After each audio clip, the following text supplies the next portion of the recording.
I watched my husband's face go pale as I walked into the crystal ballroom that Saturday night. His mistress was standing next to him in a champagne-colored dress, her hand on his arm. And when she saw me, really saw me in that emerald gown, the one I'd been saving for 3 years, she literally stumbled backward. Her drink sloshed onto the marble floor.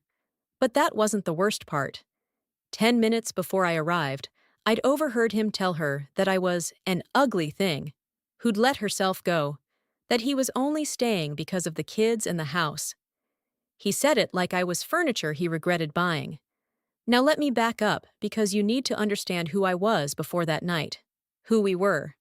My name is Jennifer, and for 15 years I had what people call the dream setup. A 4-bedroom colonial in Westchester with actual hardwood floors and a wraparound porch. My husband Marcus made good money. He's a VP at a commercial real estate firm, and I didn't have to work. I homeschooled our 2 kids, volunteered at the community center, and hosted Thanksgiving for both sides of the family. Our HOA fees were paid on time. Our credit score was north of 780. We took a family trip to Cabo every other summer. From the outside, we looked like the kind of couple that makes other people uncomfortable with envy. Marcus is handsome in that polished country club way. Tall, square jaw, the kind of guy who photographs well. He wore Tom Ford cologne and had his shirts custom made. When we met at a friend's wedding in Denver 15 years ago, he was charming in a way that made you forget to eat. He talked about his 5-year plan, his investment portfolio, the house he wanted to renovate. He made you feel like you were part of something important just by paying attention to you. Our engagement was 6 months later. The ring was 2 carats, tasteful, exactly what I'd sketched in my Pinterest board without telling him. The wedding was at the St. Regis with 200 guests. Everything was perfect because Marcus didn't do imperfect. The kids came, Sophia in 2009, then Michael in 2011. I was 32 when Sophia was born, and Marcus was in the delivery room taking photos with his iPhone. He cried. He actually cried when they put her in my arms. That version of him, the one who looked at our daughter like she was a miracle, that's the version I thought I'd married. Things started shifting when Michael was about 3. Nothing dramatic. Just slower. Marcus spent more time at the office. He said it was a big deal closing on a mixed-use development in Jersey. Then it was a property in Connecticut. Then he needed to travel to Boston twice a month. I didn't question it. That's what successful men did. They worked. They provided. You didn't complain about your husband being ambitious. By the time the kids were school age, I'd settled into a routine that felt like a life. Sophia's ballet classes on Tuesdays, Michael's soccer on Saturdays, board meetings at the community center where I'd somehow become the director. Unpaid, obviously.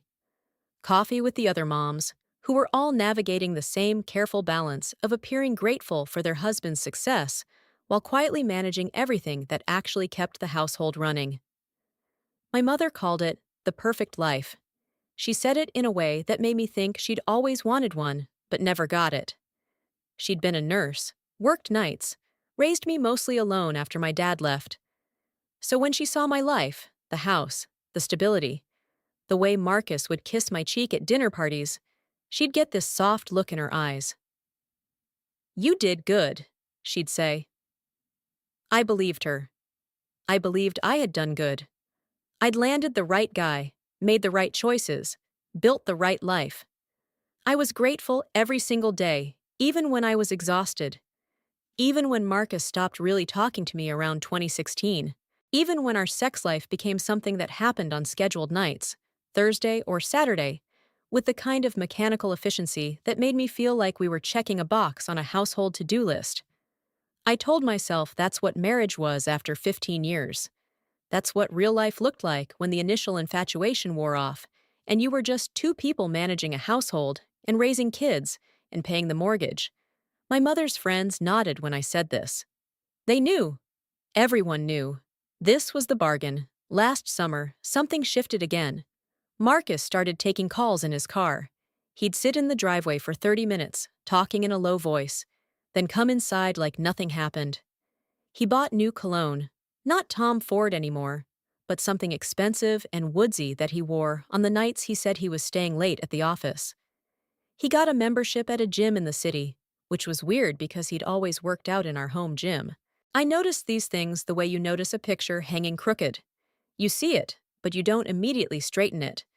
Then, in September, he told me about the charity ball, the one his company was hosting to benefit a pediatric cancer foundation. Black tie, 500 guests, the Four Seasons in Manhattan. He said I should get a dress. He gave me his credit card and said to get something nice. That was the exact phrase. Something nice. Like I was a problem to be solved with wardrobe. I spent 2 weeks shopping. I wanted to feel like myself again, or like the version of myself that Marcus used to look at like she mattered. The emerald gown I found in a boutique in White Plains cost $1,800. It was backless, elegant, the kind of dress that made you stand up straighter. When I tried it on, I looked in the mirror and saw someone I recognized. Not the tired mom in yoga pants. Not the woman who'd stopped wearing makeup to the grocery store. Someone real. The night of the ball, I got ready early. I had my hair done, balayage, a cut that actually framed my face. I wore heels I'd bought specifically for this, 4-inch Louboutins that Marcus had given me for my 40th birthday 2 years ago. I looked in the mirror and felt something I hadn't felt in years. Hopeful. Like maybe this night meant something. Like maybe Marcus had noticed I was disappearing and wanted to remind me, and himself, of who I used to be. He was already dressed when I came downstairs. Navy suit, white shirt, the works. He was on his phone. He didn't look up when I entered the room. "I'm ready," I said. He glanced at me, and for exactly 2 seconds, I saw something flicker across his face. Recognition, maybe. Or regret. Then he stood up, put his phone in his jacket pocket, and said, "Let's go." The drive into the city took 40 minutes. He didn't hold my hand. He talked about a closing happening next week, about some contractor who was overcharging on a project. I listened and nodded and watched the city lights get brighter as we approached Manhattan. The ballroom was everything you'd expect. Crystal chandeliers, ice sculptures, a string quartet playing Vivaldi. The kind of event where everyone was dressed in expensive clothes and smiling the same expensive smile. Marcus's hand found the small of my back as we walked in, and I let myself believe that meant something. We separated almost immediately. He had to circulate, to work the room. I understood. I got a champagne and found a table near the back, watching him work the crowd. He was so good at it. The way he listened to people, the way he made them feel important. I watched him laugh with some colleagues, their wives glowing beside them like ornaments. I was checking my phone, a text from my mother asking if the event was nice, when I saw her. She was standing by the bar, talking to someone, and I only noticed her because she was wearing the exact same dress as me. Champagne-colored, the same designer. For a second, I thought it was funny. 2 women, 2 dresses, the same taste. Then she moved, and I saw my husband walking toward her through the crowd. He didn't walk like he did with me. He moved like he was being pulled by a rope only he could feel. He reached her, and she turned. They didn't touch, but they might as well have. The way they looked at each other, there was no pretense, no performance, just recognition. The kind of recognition that made my stomach drop like I'd missed a step on a staircase. They talked for 5 minutes, maybe 7. I couldn't look away. I watched him touch her arm. I watched her laugh. A real laugh, not the careful, measured laugh I'd perfected for company. I watched her hand him something small and silver that disappeared into his pocket. That's when I left the table. Not ran. I walked, carefully, steadily, like I had somewhere to be. I found a hallway that led to a quieter part of the hotel. My hands were shaking so badly I could barely hold my phone. I called him. He didn't answer. I texted, "Who is she?" 3 dots appeared. Then nothing.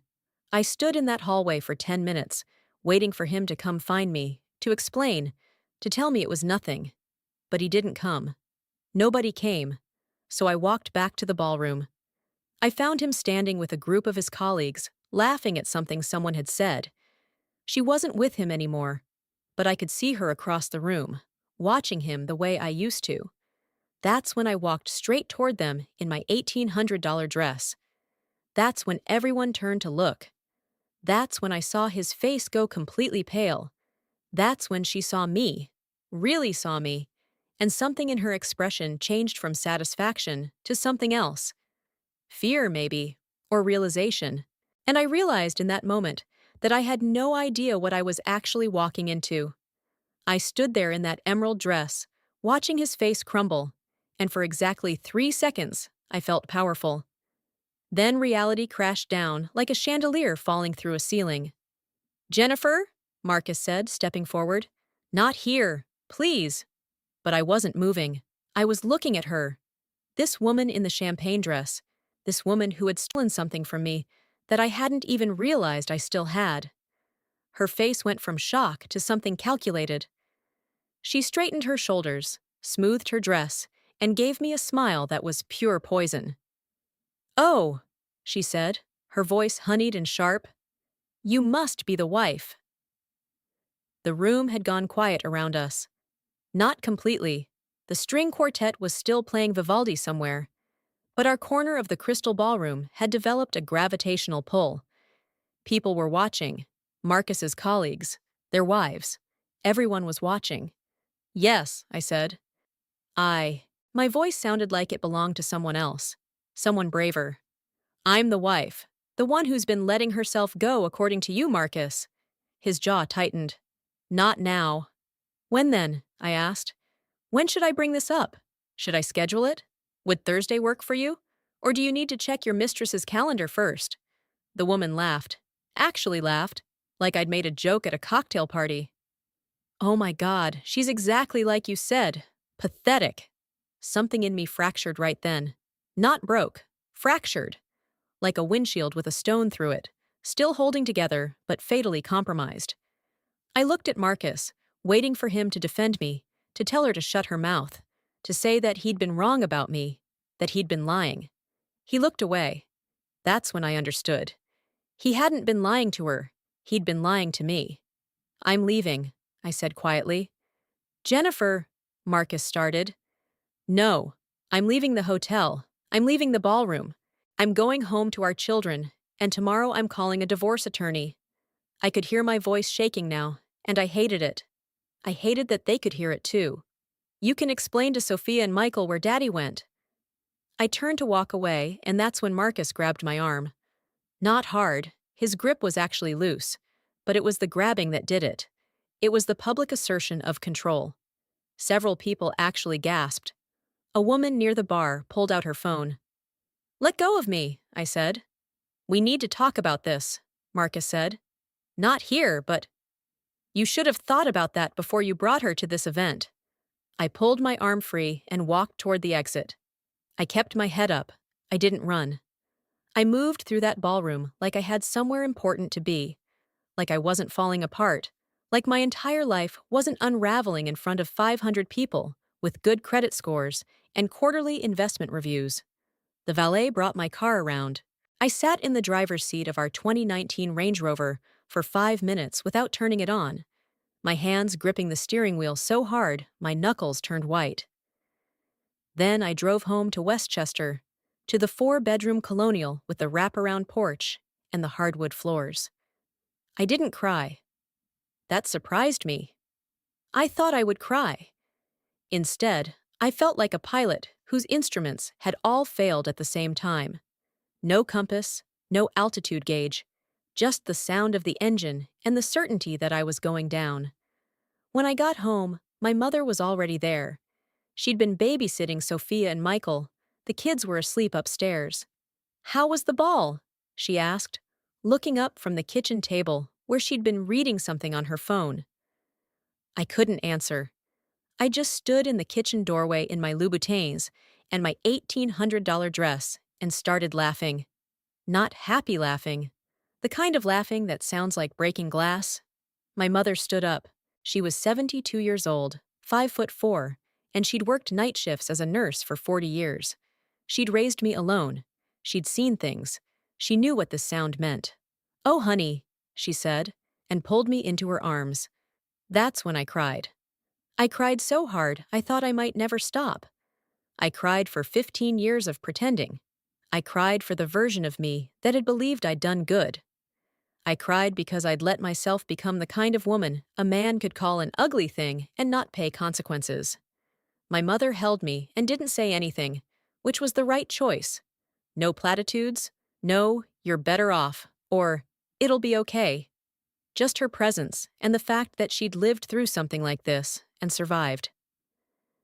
At 2 a.m., after my mother had gone back to the guest room, I was sitting on the kitchen counter in my underwear and his cashmere sweater that I'd stolen from our bedroom, a petty victory that felt enormous. When my phone rang, "Marcus." I didn't answer. He called again and again. Then he texted, "We need to talk about this rationally. We have children."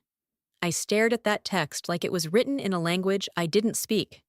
Rationally, as if any of this was about rationality, as if the last 15 years of my life had been rationale, as if I'd been rational when I signed up to be invisible in my own marriage.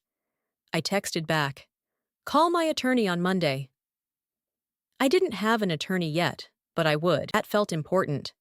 The first real decision I'd made in years that was entirely mine. Then I did something that would change everything, something I should have done weeks ago, maybe months ago. I opened Marcus's email on the household iPad. His password was still saved. I knew it because I managed the family calendar and the kids' school portal and literally every administrative detail of our lives. I went to his sent folder and searched for her name, Jennifer Chen. That was her name. Jennifer, like me. How original. There were 47 emails, 47. I read them in chronological order, going back 8 months.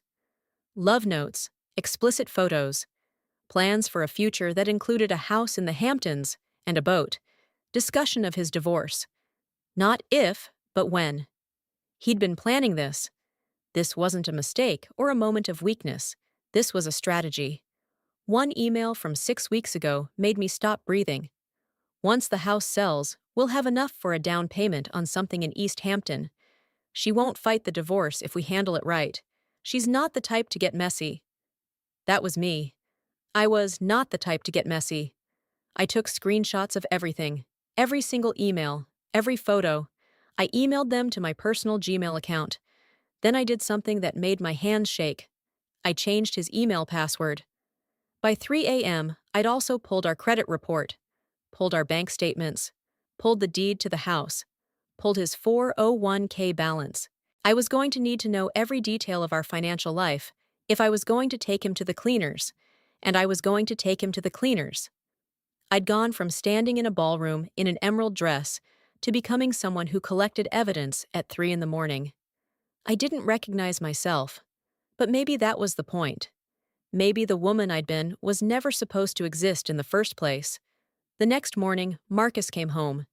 He used his key, walked in like nothing had changed, like this was still his house and his life, and his decision to make. "We need to talk," he said. "No," I said. I was sitting at the kitchen table, fully dressed, my phone in my hand. "You need to listen. You have 1 week to move out, or I'm filing a motion to have you removed.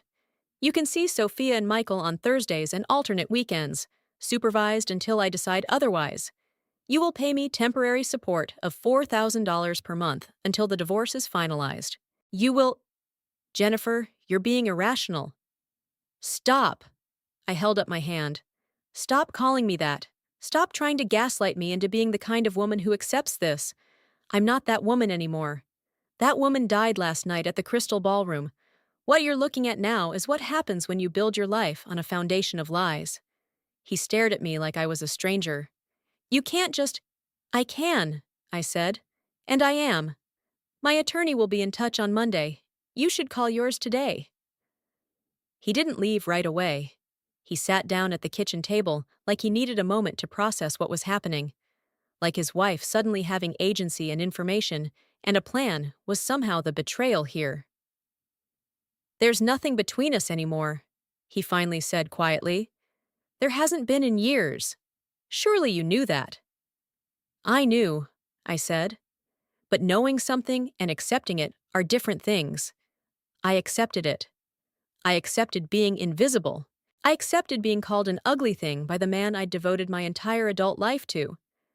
I accepted that my job was to manage your household and raise your children while you decided I wasn't good enough anymore. That's not, but I'm not accepting it anymore. I stood up. And that changes everything. He left an hour later with a suitcase. I watched from the kitchen window as he loaded it into his car. My mother was upstairs with the kids, keeping them occupied. They didn't need to see their father leaving. They'd figure out soon enough that things had changed. What I didn't know was that things hadn't just changed. They were about to explode. 3 days later, I got a call from a number I didn't recognize. It was a woman named Linda Vasquez. She introduced herself as a divorce attorney and said she was calling on behalf of a client who wanted to speak with me. Who? I asked. Jennifer Chen, Linda said. She's going to be your husband's attorney in the divorce proceedings. But she's also calling because she wants to offer you something. My blood went cold. What could she possibly offer me? Information, Linda said. About your husband's finances. About some things that might interest you. And possibly the IRS. That's when I realized that the woman in the champagne dress wasn't just my husband's mistress. She was something far more dangerous. She was a lawyer. I sat in my attorney's office on Monday morning, 3 days after the Crystal Ballroom, and stared at the name written on the legal pad in front of me. Jennifer Chen. Same first name, same age, 39, same Ivy League education, though she'd gone to Columbia Law instead of Yale undergrad like me. The parallels were almost funny. Almost. Your husband's mistress is now his legal representation, my attorney, David Rothstein, said slowly, as if I hadn't already grasped this information. That's ethically questionable, but not technically prohibited in New York, if they disclose the conflict of interest, which they're claiming they will. She called me, I said. Linda Vasquez, her associate. She said Jennifer Chen has information about Marcus's finances, information that might interest the IRS. David set down his coffee cup carefully. Tell me everything. So I did. I told him about the emails, about the Hamptons house, about the way Marcus had been planning this divorce like a real estate closing, mapping out timelines, asset divisions, custody strategies. I showed him the screenshots on my phone, and I watched David's expression shift from cautious to predatory. He's been hiding assets, David said. It wasn't a question. I think so. The email mentioned the house selling, but we haven't put the house on the market, and he mentioned enough for a down payment, like there was money coming in from somewhere. Do you know his income structure? Does he take bonuses? Does he have partnership stakes in the firm? I don't know, I admitted. I manage the household. He managed the money. We have a joint checking account, but he has his own business accounts that I don't have access to. David leaned back in his chair. That's about to change. Here's what we're going to do. Over the next 3 hours, David laid out a strategy that made me realize I'd been playing checkers while Marcus had been playing three-dimensional chess.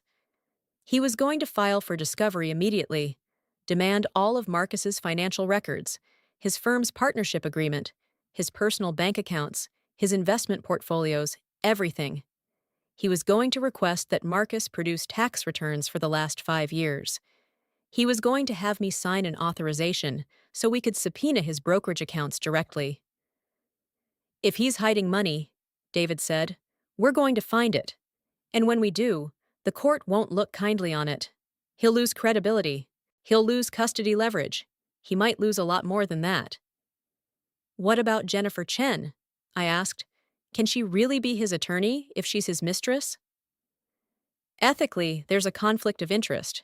She should recuse herself, but she'll argue that she's capable of providing zealous representation regardless of their personal relationship. And technically, she's right. The problem is, now she has to disclose that relationship to the court, to you, to everyone. That creates a record. It undermines their credibility. I felt something shift in my chest. Not quite hope, not yet, but something like possibility. There's something else, I said. I pulled up the emails again. In one of these, Marcus mentions that Jennifer Chen recommended a way to handle the divorce so she doesn't get messy. The exact words were, "She's not the type to get messy." He was talking about me. David's eyes narrowed. He was discussing strategy with his mistress about how to manipulate you in a divorce? Yes. That, David said, is gold. The wheels started turning immediately. David filed for an emergency hearing to freeze all of Marcus's accounts pending discovery. He filed a motion to require Marcus to disclose all assets and income sources. He filed a request for an expedited custody evaluation. He filed a motion to disqualify Jennifer Chen as opposing counsel based on her conflict of interest. And then he did something that made my heart pound. He filed a complaint with the New York State Bar Association about her ethical violations. Marcus's response came 2 days later, through a different attorney. Apparently, Jennifer Chen had been forced to withdraw from the case after all. His new counsel was a shark named Robert Mendez, and his first move was to argue that I was being vindictive, that I was trying to weaponize the discovery process, that I was making false accusations about hidden assets. He denies hiding anything? I asked David incredulously.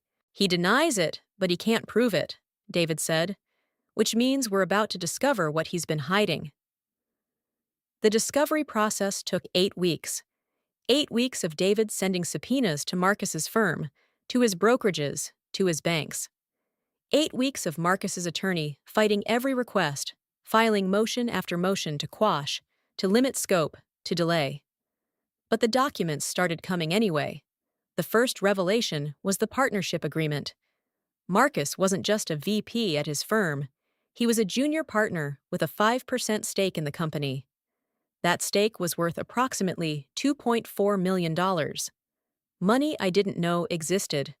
Money he'd been building up while telling me he couldn't afford to renovate the kitchen. The second revelation was the offshore account. Not hidden, technically. It was disclosed in his tax returns, which he'd apparently never shown me. The account in the Cayman Islands held $890,000. Cash, liquid, ready to be moved. The third revelation made me actually gasp when David showed it to me. A second mortgage on the house, taken out 8 months ago, for $400,000. Money that supposedly went to business investments, but had actually gone into an account that only Marcus controlled. He was liquidating, David said quietly.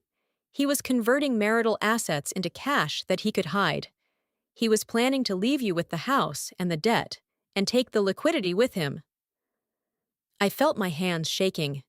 This wasn't a mistake.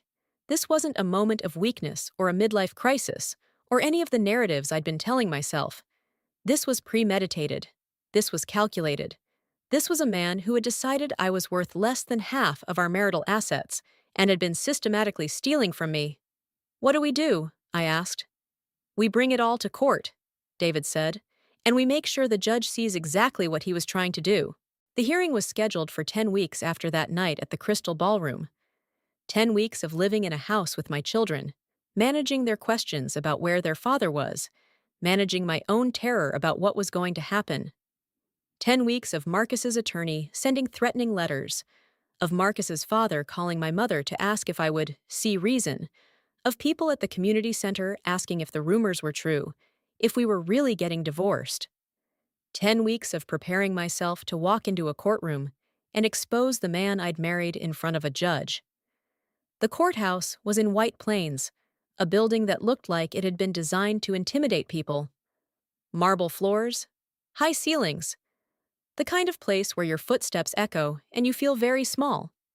Marcus was already there when I arrived, sitting next to Robert Mendez. He looked at me like I was the villain in this story, like I was the one who'd destroyed our family. I didn't look away. The judge was a woman named Patricia Hernandez, probably in her 60s, with reading glasses on a chain, and the expression of someone who'd seen every version of human betrayal. She did not look sympathetic to either side. David presented the evidence methodically. The partnership agreement, the offshore account, the second mortgage, the emails between Marcus and Jennifer Chen discussing divorce strategy, the evidence of asset liquidation, He presented it like someone laying out a case for fraud, which it was. Your Honor, David said, the respondent has been systematically converting marital assets into liquid cash and moving that cash into accounts the petitioner has no access to. This is not a simple dispute about property division. This is a deliberate attempt to defraud the marital estate. Marcus's attorney stood up. Your Honor, my client is entitled to manage his financial affairs. The fact that he has business investments and accounts is not evidence of wrongdoing. Many successful professionals maintain multiple accounts.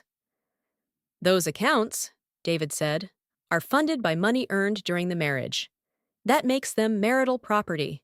And moving marital property into hidden accounts for the purpose of evading equitable distribution is fraud. Judge Hernandez looked at the documents. She looked at the emails. She looked at Marcus. Mr. Lansing, she said, do you have an explanation for the offshore account? Marcus stood up. He looked like a man who'd believed his charm would get him out of this. His lawyers probably hadn't explained that charm doesn't work on judges who've seen 1,000 cheating husbands. Your Honor, he said, I maintain that account for legitimate business purposes. It's a standard practice in real estate development. Is it a standard practice to hide that account from your wife?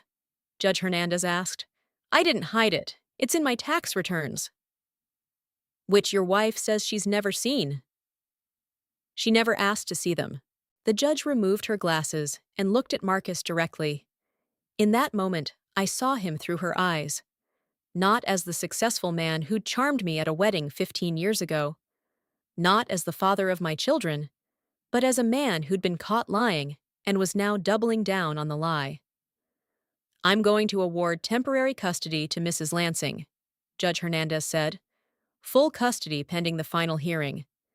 Mr. Lansing will have supervised visitation on Thursdays from 4 to 6 p.m. and alternate weekends from Saturday morning to Sunday evening, to be supervised by a court-appointed monitor until I determine otherwise. Marcus's jaw tightened. Your Honor, that's not. I'm also going to freeze all accounts in Mr. Lansing's name, except for a household account of $5,000 per month for his personal expenses. All other assets are to remain untouched, pending the final property division hearing. Your Honor. Furthermore, Judge Hernandez continued, I'm going to appoint a forensic accountant to examine all of your financial records for the past 5 years. If I find evidence of asset concealment or fraud, I will refer this matter to the District Attorney's Office for criminal investigation. Robert Mendez stood up. Your Honor, with respect, that's excessive. My client has not been charged with any crime. Not yet, the judge said, and I hope for his sake that the forensic accountant doesn't find what I suspect she will. The hearing lasted 2 more hours. By the end, the judge had ordered Marcus to pay me $5,000 per month in temporary support while the case proceeded. She'd ordered him to pay for the forensic accountant. She'd ordered him to produce all of his financial records within 14 days or face contempt of court. And she'd ordered him to stay away from me, except through his attorney. When it was over, I walked out of the courthouse with David, and I realized I was shaking. Not from fear, from something else. Relief, maybe, or the strange sensation of watching someone finally face consequences. Marcus came out of the courthouse 5 minutes later, his attorney beside him, and he looked at me like I destroyed his life. Like I was the villain. I met his eyes for exactly 2 seconds, and then I turned away. But that wasn't the end of it. 2 weeks later, David called me with news. The forensic accountant had found more than just the offshore account and the second mortgage. She'd found evidence that Marcus had been funneling money to Jennifer Chen's law firm for consulting services, money that hadn't actually been for any legitimate legal work, but was instead a way of transferring marital assets to his mistress. That's fraud, David said. That's him taking money that belongs to both of you and giving it to her. How much? I asked. $215,000. I sat down. $215,000. That was money for Sophia's college fund. That was money for Michael's future. That was money that was supposed to be mine. What happens now? I asked. We file an amended complaint. We add Jennifer Chen as a defendant. We demand she return the money or face civil liability. Will she? I asked. Return it? No, David said. But now she has to answer in court, and that forces her to disclose everything, including her relationship with your husband, including the fact that she was his attorney while also being his mistress, including the fact that she was complicit in the fraud.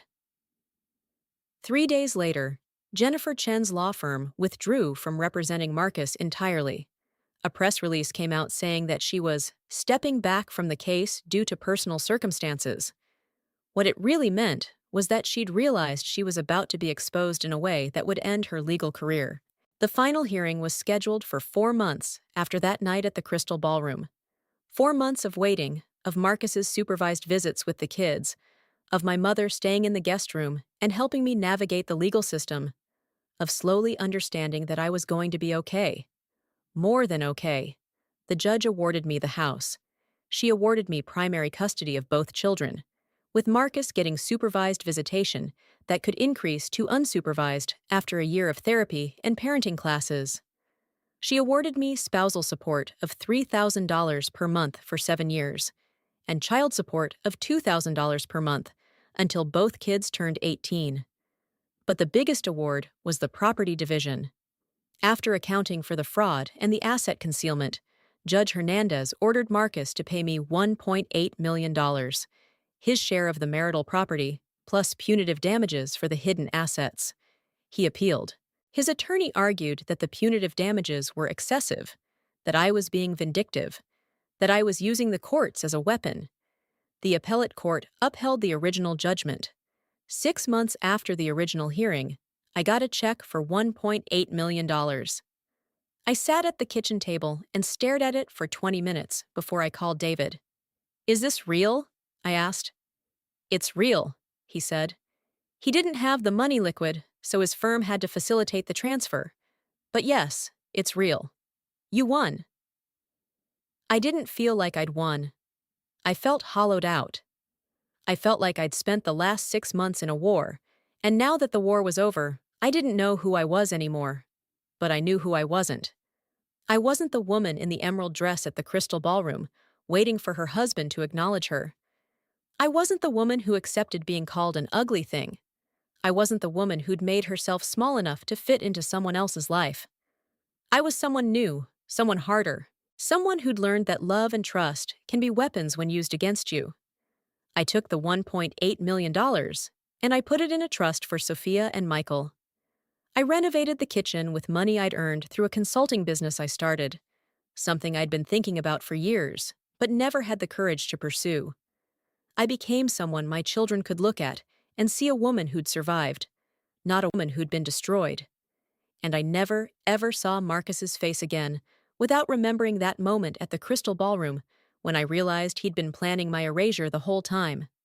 The last thing I heard about Jennifer Chen was that she'd been disbarred. Turns out, helping your lover commit fraud is frowned upon by the Bar Association. Her law career was over before it really began. Marcus eventually remarried someone younger, someone from his firm, someone who didn't know who he was before the money and the suits. I hope she has a good divorce attorney. As for me, I'm 43 now. My kids are thriving. Sophia got into Yale, the same school I went to, and she's studying law. Not family law, criminal law. She wants to be a prosecutor. Michael asked me once if I was sad about the divorce, if I missed his father. I told him the truth. I missed who I thought he was. But that person never existed. The person he actually was. That person I don't miss at all. The emerald dress is in my closet. I've worn it twice since that night.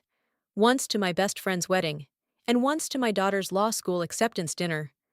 Both times I felt powerful. Both times I felt like myself.